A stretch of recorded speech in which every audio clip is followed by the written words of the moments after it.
and welcome to the Organizational Behavior Theory and Design Module 2. The required text reading is available on the Brightspace. I highly encourage you to go through the reading before accessing the lecture recording. The learning objectives for this module include learning the definition of motivation. At the end of this module, you should be able to identify and explain theories of motivation. You should also be able to identify the process theories of motivation. You should be able to develop a motivation plan and application of attribution theory of motivation. Now, what exactly is motivation? Motivation is essentially the underlying drive of individuals to accomplish tasks and goals. There are many factors that influence employee motivation, including organizational structure. It can be integrity of company operations and company culture. In the workplace, it is especially important to motivate employees so that they meet their full potential. Whether you're a manager with decades of experience or a new hire finishing their first week on the job, motivation is a vital element that can help retain good employees and let them reach their full potential. Now, when we're talking about the process theories of motivation, there are two main categories for theories of motivation. The first one is the content theories, and the other one is the process theories. Now, the content models of motivation focus on the what's of motivation. Like more specifically, they focus on the different things that people may feel they need in their lives. The theory is that the people's motivations will be based on acquiring the things that they think they need. Thus, by understanding their wants and needs, you can understand why and how people are motivated. Some famous content theory models that we will go through in this module include Maslow's hierarchy of needs, Hertzberg's two-factor theory, McClelland's theory of needs, and Alderfer's ERG theory. The process theories of motivation focus on the hows of motivation. Instead of focusing on what people need, these models focus on the psychological and behavioral processes that humans follow.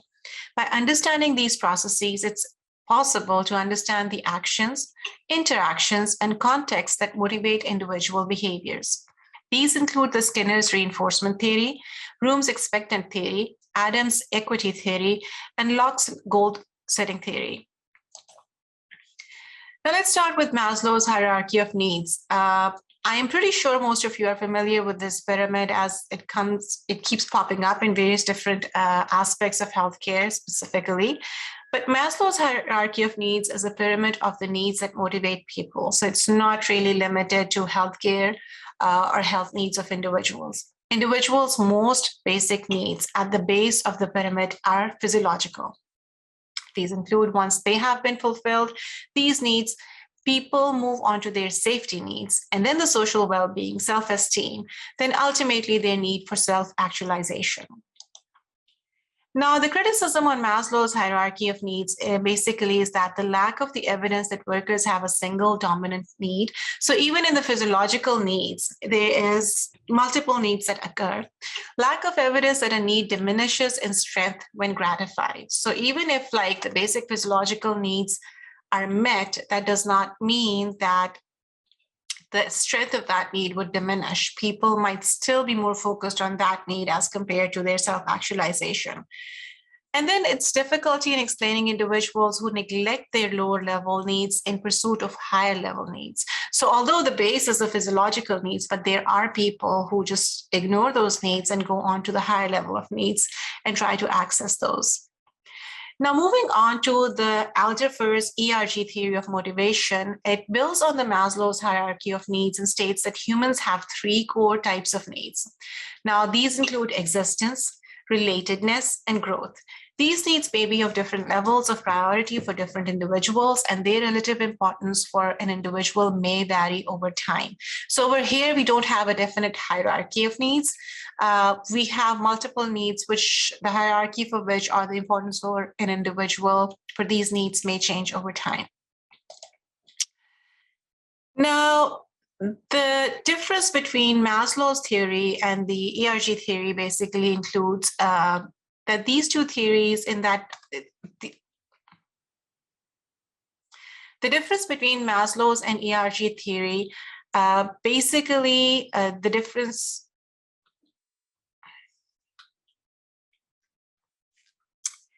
The basic difference between the Maslow's theory of hierarchy and the ERG theory are the various different levels. In Maslow's hierarchy theory, it has 5 ascending levels, whereas in ERG theory, it only has 3 levels, and there is no definite hierarchy in those levels. In fact, in the ERG theory, the existence equates to Maslow's first 2 levels of physical and security needs. Relatedness equates to Maslow's next 2 levels of social needs and ego needs, and growth equates to Maslow's final level of self-actualization. Another difference is that the Maslow believes each need is fulfilled one at a time in an ascending order, whereas Alderfer believes that more than one need can be fulfilled at the same time. In other words, Maslow's theory is that everyone needs progress through the specific 5-level pyramid structure, whereas ERG theory is that the people satisfy their needs in different ways and in different levels. Now, another theory is basically the Hertzberg's 2-factor theory. Now, the Hertzberg's 2-factor theory model says that basic factors like safety and salary need to be met to prevent dissatisfaction at work, but that another set of higher order motivating factors like autonomy and recognition are required to create actual happiness at work. So as you can see, we can actually also superimpose the Hertzberg's 2-factor theory on Maslow's hierarchy of needs, in which there are dissatisfiers and there are satisfiers. And the dissatisfiers can occur from the first 4 levels of Maslow's hierarchy of needs, and then the satisfier can be the actual final level of Maslow's hierarchy of needs. Now, the Hertzberg's 2-factor theory basically consists of the hygiene factors or extrinsic job context factors, and motivators, the intrinsic job content factors. Hygiene factors in Hertzberg's model have the power to make people dissatisfied and are prerequisites for satisfaction at work, but their presence alone will never make people satisfied at work. In other words, the absence of hygiene factors will prevent satisfaction, but the presence of hygiene factors is not in itself enough to lead to high levels of work satisfaction. Now, examples of these hygiene factors include salary. So if the salary is present, it does not necessarily make job satisfaction higher. Also safety, security, working environments, working conditions, and other things with the power to make an individual unhappy in work. Motivating factors in Hertzberg's model have the power to make moderately satisfied people highly satisfied, but have no impact on satisfaction if the hygiene factors aren't already in place. Now, examples of the motivating factors include achievement, recognition, advancement, empowerment, responsibility, and intrinsically interesting work. Now, the Hertzberg's theory and the job design. The theory of job enrichment is attributed to Frederick Hertzberg, basically, who famously stated that if you want people to do a good job, give them a good job to do. Now, he believed that employee satisfaction can be enhanced through job enrichment, the addition of different tasks associated with the job that provide greater involvement and interaction with that job. Specifically, he proposed that the job must use the full ability of the employee and provide them with sufficient challenge, and any employee who demonstrates an increasing level of ability should be given correspondingly increasing levels of responsibility. Now, moving on to the job characteristic model, it provides recommendations on how to best enrich jobs in organizations and was designed by Hackman and Oldham in 1976. It was updated in 1980. The model provides 5 characteristics that state how best to design work, including skill variety, task identity, task significance, autonomy, and feedback. The job characteristic model states that these characteristics influence outcomes of motivation, satisfaction, and performance. The model also includes intervening variables of meaningfulness, responsibility, and knowledge of results. Now, let's delve a little bit in some of the things that I mentioned earlier, starting with skill variety. So skill variety occurs when the individual engages in a wide range of activities that requires different skills. Task identity occurs when the employee completes a whole segment of work from start to the end. Task significance occurs when the job has real meaning through making an impact on people, while autonomy occurs when employees have freedom and discretion in deciding how to carry out their work. Feedback is when employees are given clear feedback on their performance effectiveness.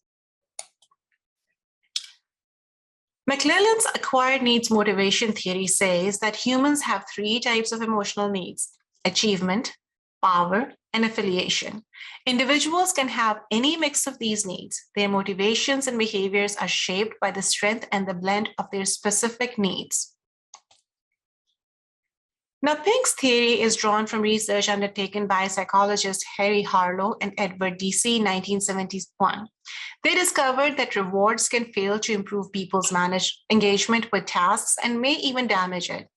Now, another study was carried out by professors at MIT in 2017 and recorded similar findings. Pink argues that traditional carrot and stick approach to motivation are becoming outdated and do not adequately address the needs of the creative and innovative workplaces of the 21st century. Despite this extrinsic motivation or type X behavior motivating people using rewards, that is the external to work, is often deep-rooted, and particularly among older employees who are accustomed to it. According to Pink, intrinsic motivation is based on three factors. These include autonomy, mastery, and purpose. Now let's look at each of these factors in more detail. Autonomy is the need to direct your own life and work. To be fully motivated, you must be able to control what you do, when you do it, and who you do it with. According to Pink, autonomy motivates us to think creatively without needing to conform to strict the workplace rules. By rethinking traditional ideas of control, like regular office hours, dress codes, numerical targets, and so on, organizations can increase the staff autonomy, build trust, and improve innovation and creativity. Motivation by autonomy is often used by software companies, many of which give their engineers time to work on their own development projects. This gives them the freedom to try out and test new ideas, which can deliver benefits to the organization, such as improved processes or innovative solutions. All of us just look at those pictures of the Google employees' workplaces and kind of like have our googly eyes to see like if we could work there. And this is an example of the autonomy that many software companies are now offering their employees. Now, the second is the mastery. Mastery is a desire to improve. If you are motivated by mastery, you'll likely see your potential as being unlimited, and you'll constantly seek to improve your skills through learning and practice. Someone who seeks mastery needs to attain it for its own sake. For example, an athlete who's motivated by mastery might want to run as fast as they possibly can. Any medals that they receive are less important than the process of continuous improvement. Now, the last is purpose. People may become disengaged and demotivated at work if they don't understand or can't invest in the bigger picture. But those who believe that they are working towards something larger and more important than themselves are often most hardworking, productive, and engaged. So encouraging them to find that purpose in their work, for instance, by connecting their personal goals to organizational targets using some of the techniques that are available, can win not only their minds, but also their hearts. Offering the staff to chance to use their skills to benefit local nonprofits, for example, can foster a strong sense of purpose, as can developing a value or ethics-led company vision that encourages people to buy in to its key organizational goals. Now, moving on to the expectancy theory. The expectancy theory assumes that human behavior is a result of conscious choice made from amongst alternatives to minimize pain and maximize pleasure.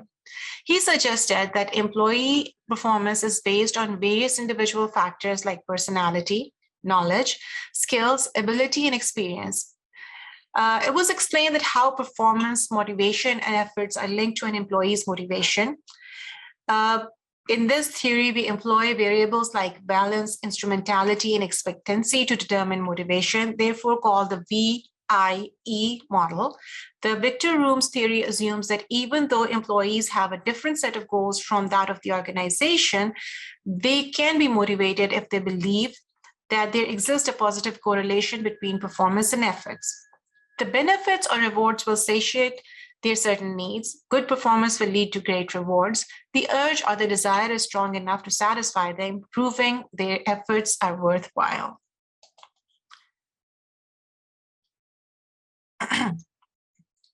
The expectancy theory of motivation attempts to explain why people behave the way they do.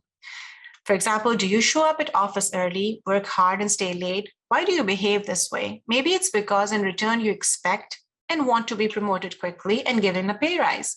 Expectancy theory basically states that a person behaves the way they do because they are motivated to select that behavior ahead of others because of what they expect the result of that behavior to be. As managers, expectancy theory can help us to understand how individual team members make decisions about about their behavioral alternatives in the workplace. We can then use this information as input for creating motivated employees. Adams' equity theory, also known as the equity theory of motivation, was developed in 1963 by John Stacy Adams, a workplace behavioral psychologist. Equity theory is based on the idea that individuals are motivated by fairness.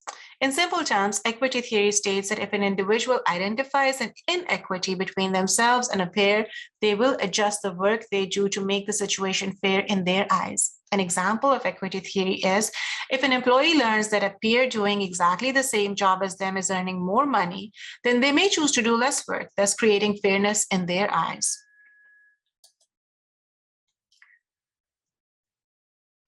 The equity theory has 6 methods of the resolution of inequity.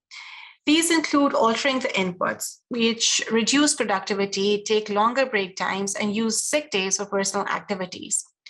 Altering outcomes, however, can include try to obtain an increase in pay, a bonus, or a new job title, or resort to taking supplies from the company for personal use. That is stealing. Cognitively distorting inputs or outcomes describe how much harder he or she is working. Leaving the field includes transfer to another department or quit the organization. Distorting the inputs or outcomes of the comparisons. Others may include describe the other person's job as routine and unchallenging. Changing the comparison to others is find someone in the organization more like himself or herself. Another high-performing worker is there. So these are some of the ways in which workers try to eliminate the inequity in their eyes.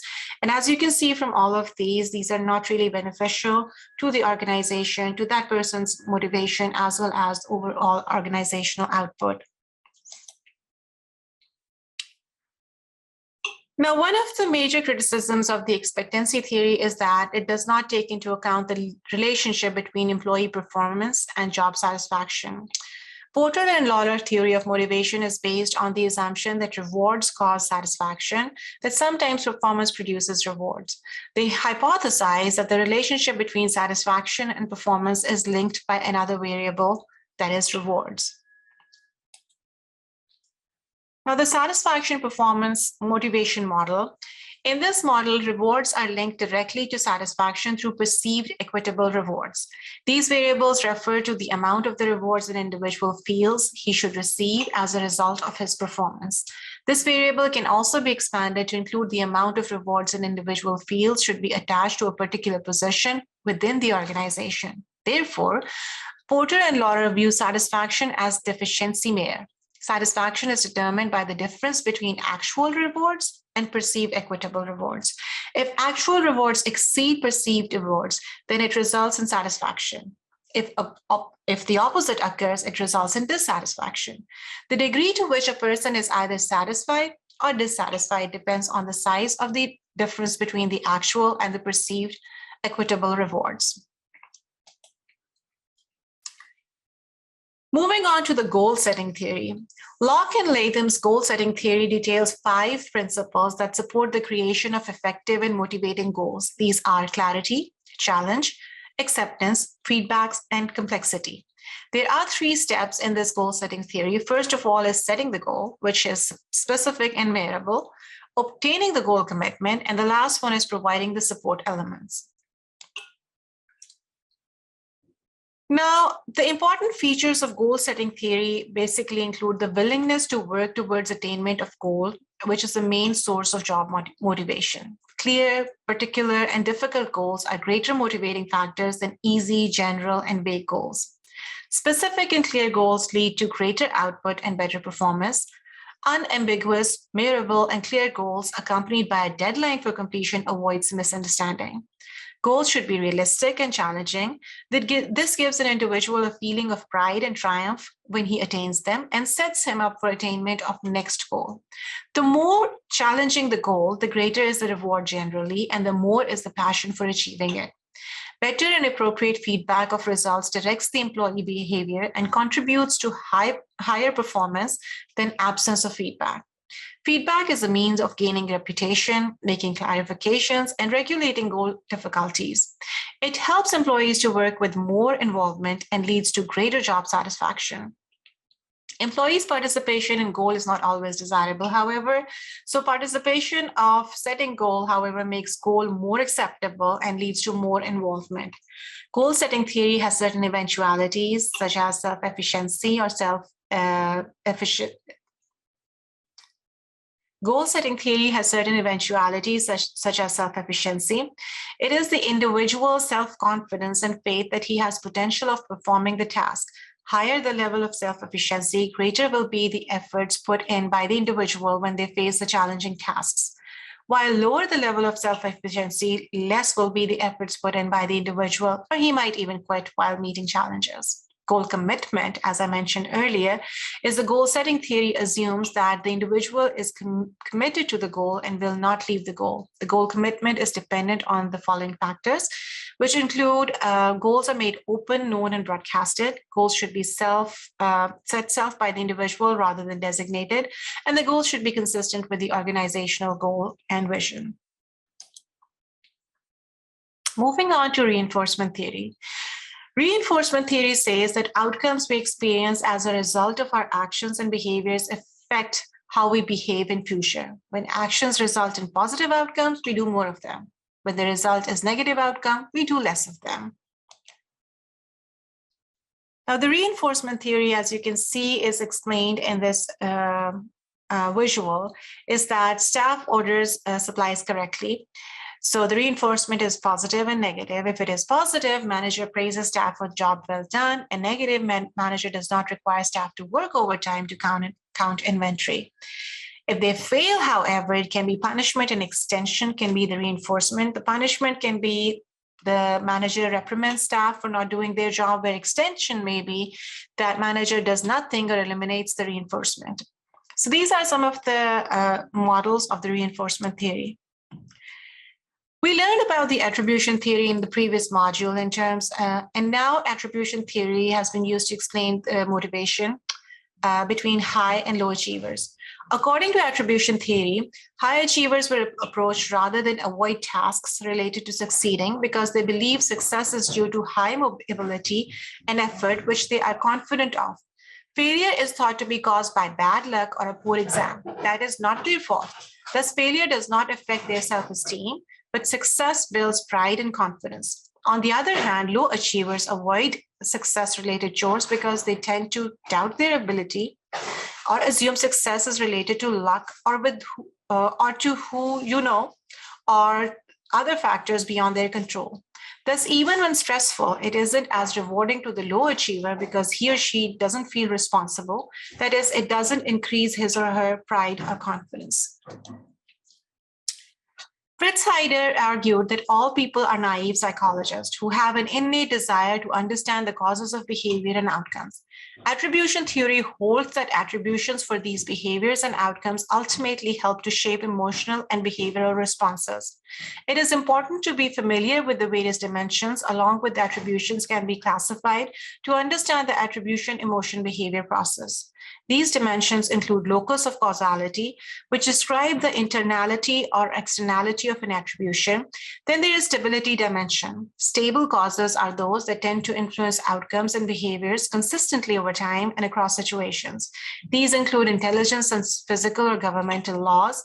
Unstable causal factors such as amount of effort exerted on doing a task are comparatively easy to change. While the locus of causality dimension, which primarily influences emotional reactions to events and behaviors, the stability dimension affects individuals' future expectations.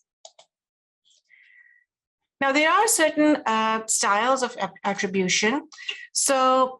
But what exactly is an attribution style? Attribution style is defined as a tendency to consistently contribute positive and negative outcomes to a specific type of cause, for example, internal or external, both stable or unstable. Optimistic attribution style is the tendency to attribute negative outcomes to external factors and is often coupled with the tendency to attribute positive outcomes to internal factors. The second attribution style, known as pessimistic attribution style, denotes the opposite tendency. Individuals who demonstrate their attributional tendency frequently attribute undesirable events to internal and frequently stable factors such as lack of intelligence, while attributing desirable outcomes to external and frequently unstable factors such as good luck. People who exhibit this tendency often lack confidence in themselves and are pessimistic about their chances for success. A hostile attribution style is similar to optimistic style in that it denotes a tendency towards external attributions for negative outcomes. The two styles differ in that the external attributions for undesirable events associated with hostile styles are also stable in nature. Now, there are certain techniques which can be used by managers to promote motivational attributes. Now, these techniques are grounded in the formation of accurate and empowering attributions. Organizations such as hospitals that require high level of resilience should try to attract and hire individuals who demonstrate high level of resilience. This can be achieved. This can be accomplished through the use of standardized measures of resilience during the employee screening process or through simple interview questions, asking potential candidates to describe past hardships and how they respond to those hardships is likely to shed light on both candidates' resilience levels, and their attributional tendencies. Although resilience is fairly stable and unchanging personal characteristic, accurate and optimistic attributional tendencies can be fostered in other ways. One technique for accomplishing this is attributional training. This can take several forms, one of which is mirroring employees' attribution styles. The second form of attributional training is less formal, and it involves discussing the causes of employee successes and failures on a case-by-case basis. Another technique is to immunize against demotivational attributions by enabling successes early in an employee's career or tenure with an organization. Managers can sometimes be overly hard on employees or may demonstrate optimistic attribution style and take credit for the successes of their departments. One way to avoid this is psychological closeness. Psychological closeness describes the extent to which two or more people from the same perceptions of their situation. To increase psychological closeness between managers and employees, organizations should work to ensure that managers have experience with the work their subordinates perform. They can be accomplished through internal promotions, that is, selecting future managers from the pool of employees currently performing the job to be supervised, and by requiring existing managers to perform the jobs that their managers are doing from time to time. As I mentioned earlier, managers can demonstrate attribution styles that bias them towards demotivational explanation of employee performance. This tendency can be offset by the use of multiple performance raters, and a good example of this is the 360-degree evaluation. The assignments for this module are available in Brightspace. This week, you don't only have to submit a discussion post, but you also have to submit the case studies. Please look carefully at the instructions for the assignments and submit the assignments on time. Thank you so much.